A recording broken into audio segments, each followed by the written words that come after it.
วันนี้สิพามากินส้มมะม่วง เจ้าประเดก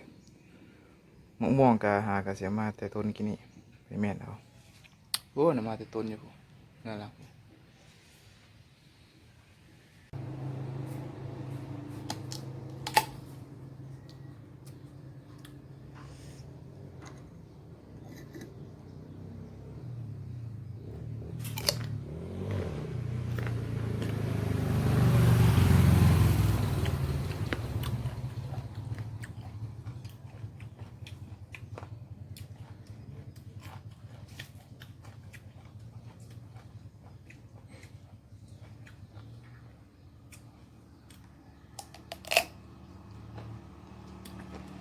รุ่นนี้บ่ต้อง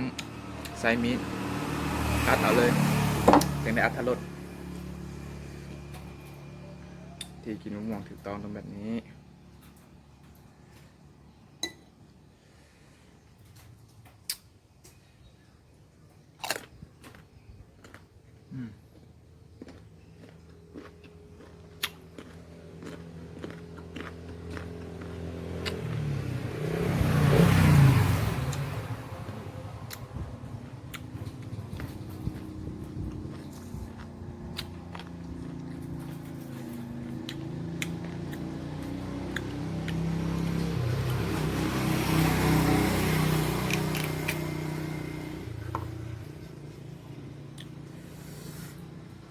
ปุ๋ยลงไป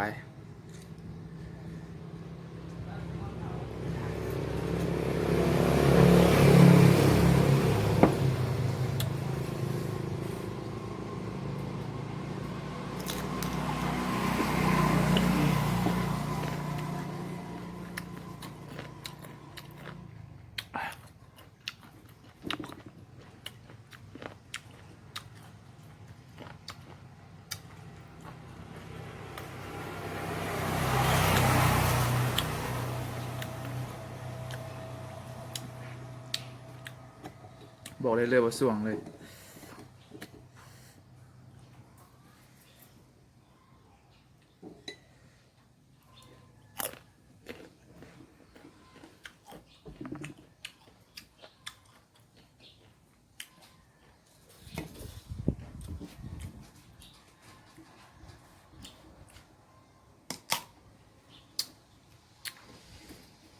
ม่วงแก้ว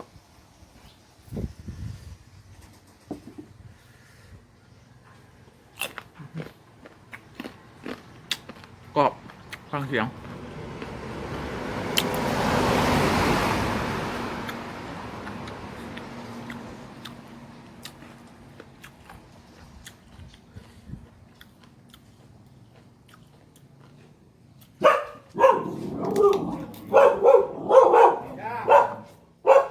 เสียงหมาก็มาประกอบส่วน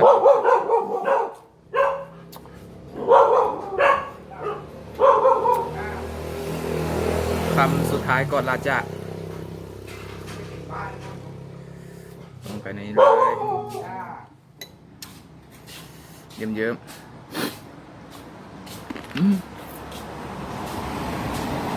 เป็นระบบนี่ไม่เกี่ยวคอเลยนี่ตัววันไฟนี่โอ้คำกดไลค์กดแชร์หน่อยเด้อเป็นกำลังใจให้